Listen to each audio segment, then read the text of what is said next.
Hi guys, this is Dr. Gonzalez here, and in this video, which is part 1, I'm going to introduce you to the t-test when it is calculated by hand.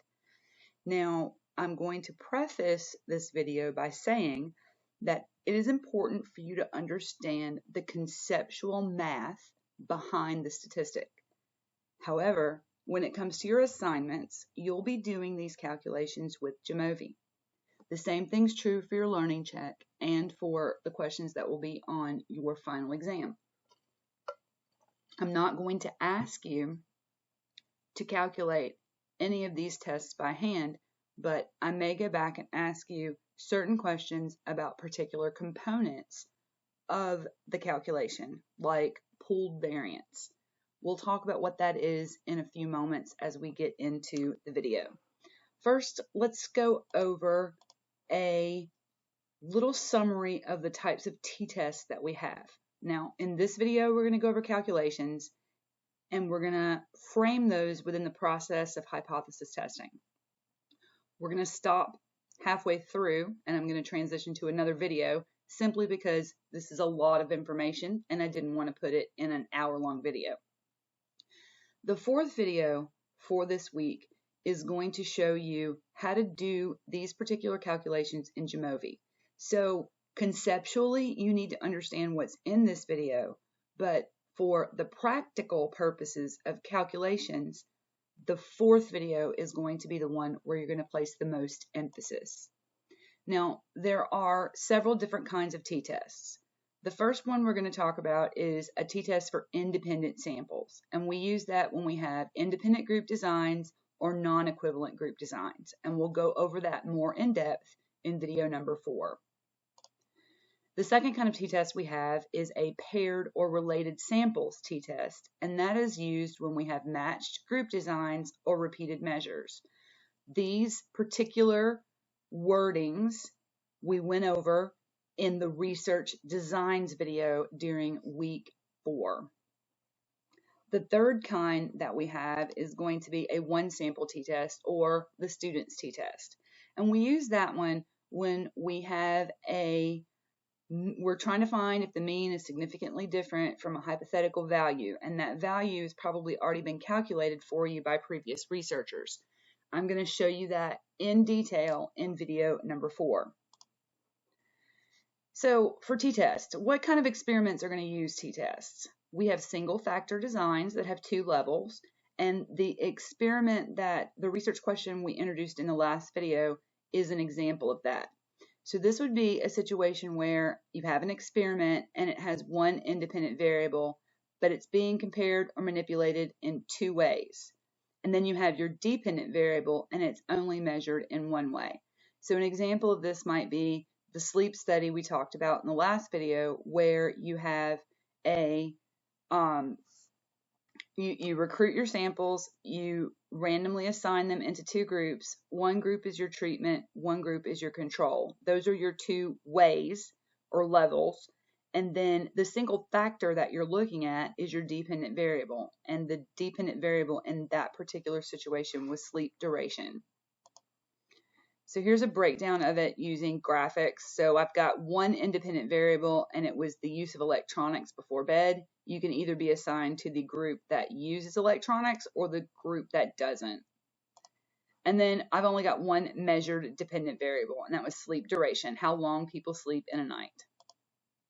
So what we're comparing is the mean sleep duration for a group that has no electronic access compared to a group that does have electronic access. So we're comparing the 2 means of those 2 groups.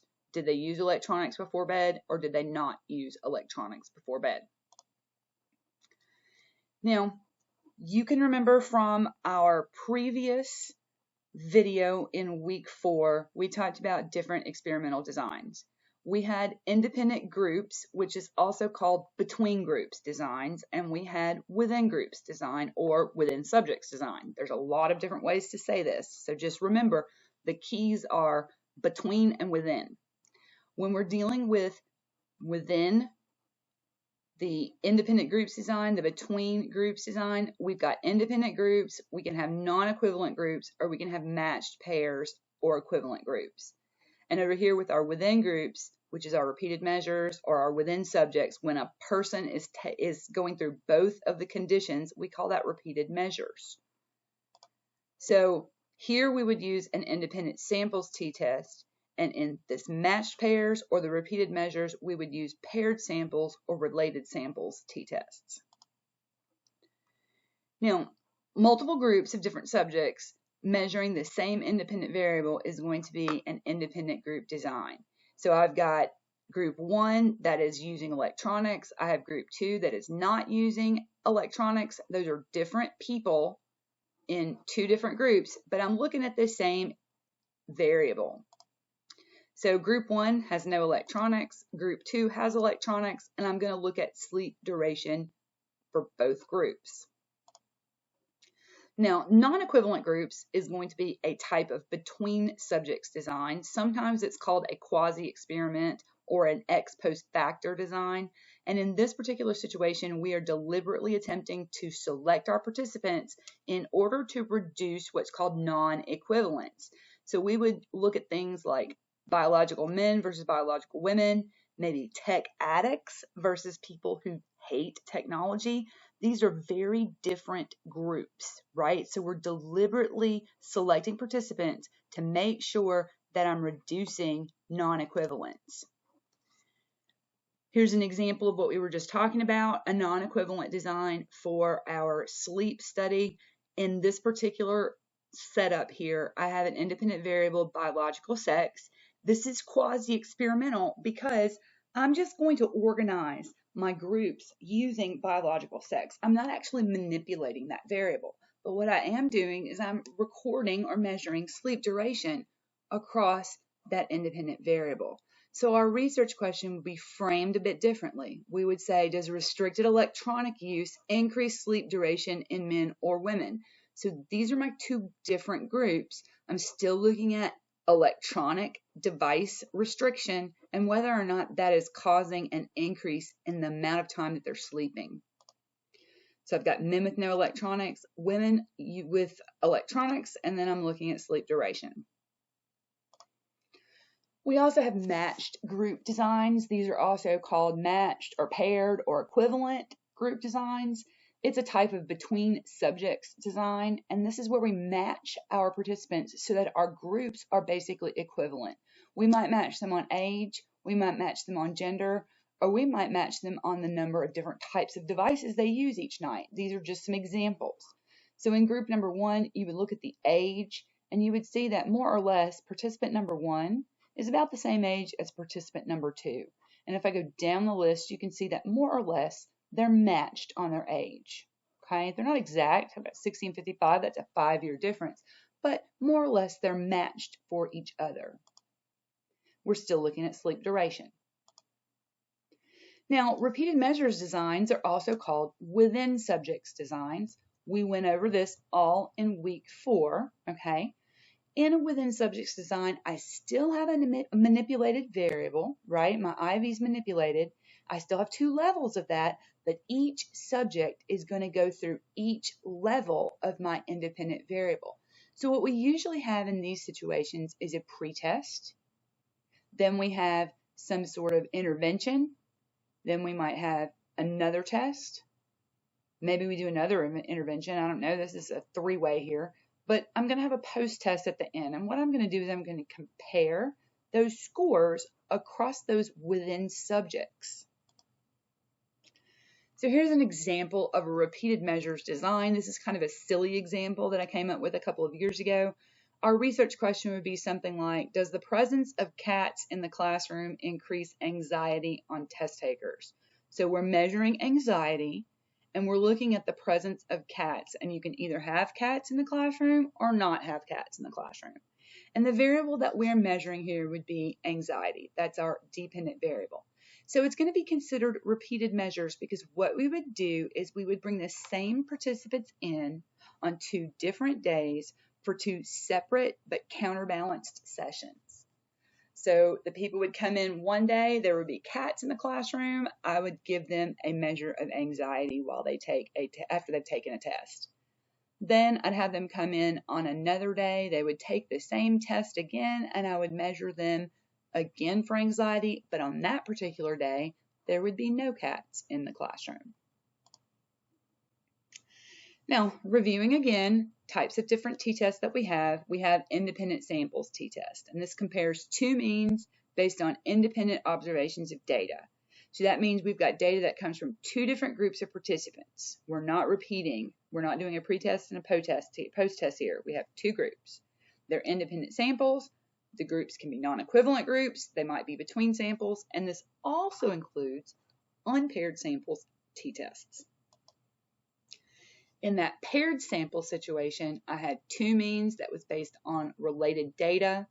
The data come from the same people, but those people experience those different conditions at different times, or their data is from matched samples like we talked about a few slides back.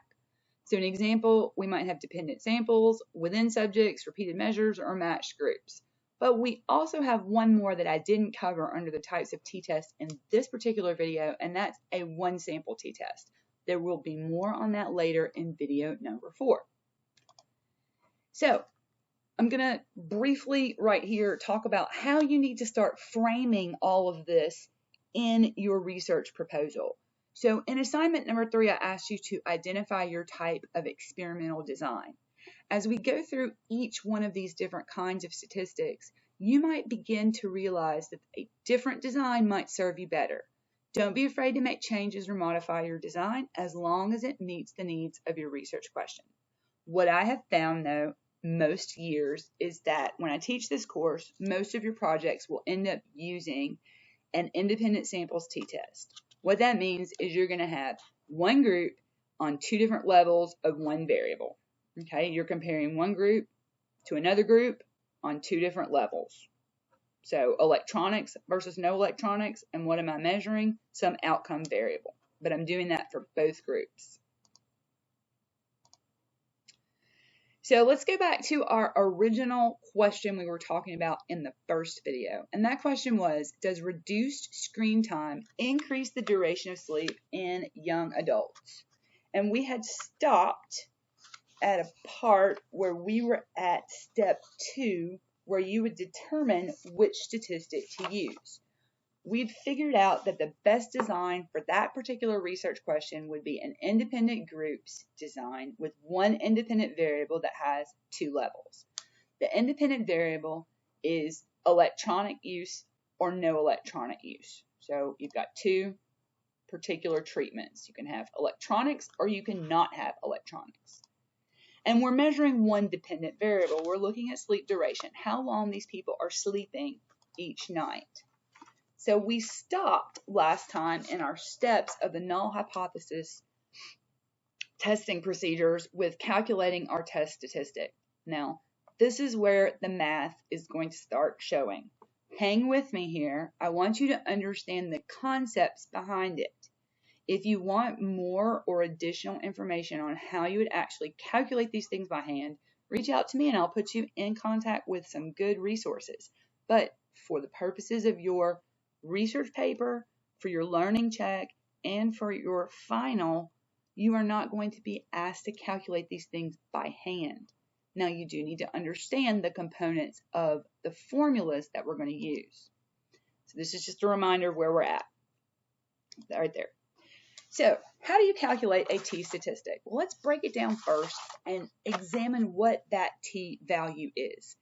A t-value is just a ratio of variance between your groups to the variance that is within your groups, okay? So between two different groups, between group 1 and group 2, and then within your group, within group 1 and then within group 2. It is just looking at that particular ratio. That's all this is. So when you have a large t-value, it's going to mean your groups are very different. And when you have a small value, it means your groups are going to be very similar, because that means that the variance within groups and the variance within groups are going to be closer to one another in a small value. So when you get a large t-value, you can rest assured that your groups are reliably different. And when you have a smaller t-value, you can rest assured that your groups are reliably similar, because that t ratio is simply the variance between groups divided by the variance within groups. That's the most simple and basic definition you can get for what a t-statistic actually calculates. Now, when you look at the formulas for an independent samples t-test, you might go, well, this is crazy. I don't remember what I'm doing here. This is nuts. Let's break it down. So on the top of your formula in the numerator here, I have M1 minus M2, and M is going to stand for means. So this is the difference between mean 1 and mean 2. So mean 1 would be the mean from group 1, and mean 2 would be the mean from group 2. And we're going to divide that by the square root of our pooled variance divided by the number of people in that group, okay, our n. And to get this, remember this is our variance within groups down here. To get that, we're going to add together this pooled divided by n and the other pooled divided by n, and then take the square root of that. That's your variance within your groups, okay? Or we can break this down over here and we can use S squared pooled. We can also say SP squared, okay? Those mean the same thing. So instead of saying pooled, we just use a P, okay? It just makes your formula a little bit smaller.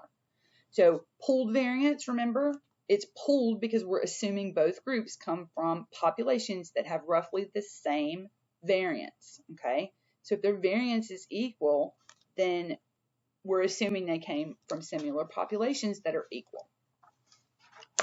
Now, going a little bit more into depth about what pooled variance is.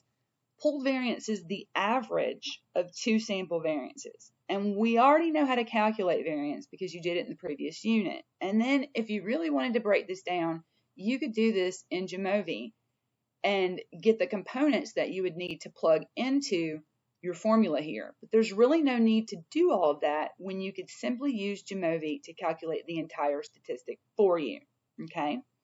So again, pooled variance is going to be the weighted average of two group variances. And what it does is it gives us one estimate of how spread out the scores are across both groups. So the larger this pooled variance is, the harder it is for you to find a statistically significant result in your between your two groups. This is the formula that we're going to use to calculate pooled variance. So one of the things that you need to understand to be able to do this calculation is how to get the sum of squares. So your pooled variance is going to be based off the sum of squares for group 1 and the sums of squares for group 2 divided by the degrees of freedom from 1 and the degrees of freedom from 2. So this looks very, very complicated, but really all it is that sums of squares is telling you variance times the degrees of freedom. It's telling us that if we know your group's sample variance and the degrees of freedom, the sample variance and the degrees of freedom here, we can calculate the sums of squares that you would need for the next formula that's going to come up in a few moments. So remember, S squared equals variance, and that standard deviation is the square root of variance. Those are two important concepts from the from variability that you're going to need to remember and take with you as we proceed on. Another thing you need to be able to understand is the degrees of freedom. Degrees of freedom is n minus 1. And what degrees of freedom does is it indicates the number of independent values that can vary in an analysis without breaking any constraints. So in other words, if you've got 10 participants, your degrees of freedom is going to be n minus 1. N is 10. So 10 minus 1 gives you 9. So you would have 9 degrees of freedom. And what's happening is when you calculate that mean, you've taken 10 of those scores. Out of those 10 scores, one of them is now constrained by the mean. Okay? Degrees of freedom is going to tell you how many scores can vary after you've put that statistical restriction on that data. And what it does is it helps us determine our correct critical value and our p-value when we go to make our statistical decision later on. Now, back to our example. We're going to be comparing sleep duration in hours between two groups, a group that used no electronics and a group that used electronics. So if I threw this data from this fictitious data set that I don't have for you, if I threw it in there and I calculated some averages for both groups, I get the information that we have on this screen. And this is the information that you would need to be able to calculate this test statistic down here. We're calculating a T statistic. So in the no electronics group, we had 10 participants and their average sleep duration was 8.13 hours, and it has a standard deviation of 1.27. In our electronics group, we also had 10 students. They had an average sleep duration of 6.79 hours with a standard deviation of 0.687. Now, based on this information, we're going to calculate our T statistic. We're going to take this info and we're going to plug it in to this formula down here. And hopefully you should be able to see that you've already got pieces up here for your formula. So for example, if this is group 1 and this is group 2, right? I've got 10 participants, so I can calculate my degrees of freedom and my N right there. I also know the mean of how long they slept, and that's going to be mean number 1 right there. So what you do see that you don't have here is this pooled variance. We're going to come back and get to that in a moment. So here is an example of that formula from the previous page, and we're going to plug in the values that we have. And right now, I've got these values pulled from that previous page. So mean for group 1 was 8.13. We're going to stick it right here and bring it down over here. Mean for group 2 goes right there, and it's 6.79. You can see it down here. Now, we're not plugging in standard deviations yet because that's going to go in our pooled variance, but we can put our N's in right here because I have 10 for both of those. Now, it's not asking for degrees of freedom. That's going to go in our pooled variance. But what it does ask for is N, the number of participants in group 1 and the number of participants in group 2, and that was 10 for both of those. Now, you should see there's something missing here, and it's this pooled variance. Okay, so we've got to go back and calculate that. So going just to the next slide to be able to see that again, we're missing pooled variance right here. And I just repeated this on the slide so it looked clean and didn't have all of those lines there. So we've taken all this information from 3 slides ago and we plugged it in where it needs, and now you can clearly see the only thing that's missing is pooled variance. So we need to figure out what that pooled variance is before we can proceed. All right, so here's your formula for pooled variance, and this is the one that is probably the most complicated. So what it is your sums of squares is going to equal the degrees of freedom times the S squared for group 1, and over here you have degrees of freedom for group 2 multiplied times S squared for group 2. And you're going to put that over the sum of the degrees of freedom for group 1 and group 2. So what we can do right now off the bat is we can go ahead and figure out the denominator of this particular formula. We know the degrees of freedom of sample 1. Degrees of freedom is going to be N minus 1, so 10 minus 1 is 9. Same thing for sample 2. Had 10 participants, 10 minus 1 gives us 9. We can go ahead and plug that in to our formula. And there's the rest of the info that we know. We're going to need the standard deviations. That's going to go in next. So remember, conceptually, if standard deviation is the square root of variance, then your variance is going to be SD squared, okay? So S squared is coming up right here. There's your S squared, okay? And it's corresponding to this in your formula. So you're multiplying the degrees of freedom times the S square. And how do I calculate that? What I do is I simply square the standard deviation. So if you looked on the previous slide, you would see that the standard deviation, oh, will it go backwards? The standard deviation for the first one was 1.27. So if we go back over here, 1.27 times 1.27, because standard deviation is the square root, so variance would be standard deviation squared, multiply times itself to square it. I'm going to get the S squared of sample 1 to be 1.613. And I'm going to do the same thing down here for sample 2 using 0.687. I square it, and now I have S squared. So I have my degrees of freedom, and I have my S squared. I can calculate my pooled variance now.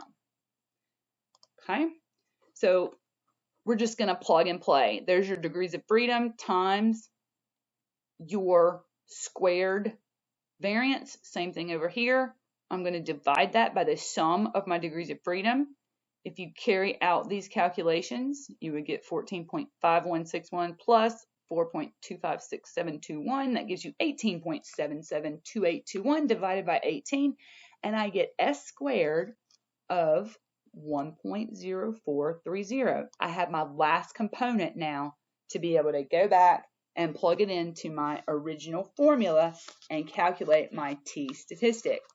Hang in with me here, guys, because it's gonna end in just a moment. So I pull that original T formula, right? And that formula, I'm going to take the 8.13 from the last slide, and I'm going to take that 6.79, and I'm going to subtract the difference and get 1.34 for the numerator. Underneath that, I'm going to divide 1.043 by 10, 1.043 by 10. I'm going to add those together, and then I'm going to take the square root of them. And that's going to give you 0.554.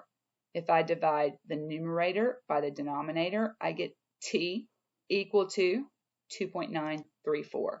Remember, this is using all of the information that we originally had in the formula. We had our means from right here. We had our n's, the number of participants. We calculated our sums of squares, our pooled variance. We calculated that on the previous page. We plug it in, divide, sum, square root, and then divide again to get T equals 2.934. So we would write that like this. T equals 2.934 with a degrees of freedom of 18. So we need that degrees of freedom of 18, which is the sum of the degrees of freedom from the previous page. One group had 9, the other group had 9. 9 plus 9 gives you 18. That's going to give you the information you need in order to go and calculate your critical regions to make your decision. So where were we in this process? We are right here. We are at state the significance level or alpha level. We're going to transition into the next video and pick up with that step, but I wanted to show you something really quickly before we move on.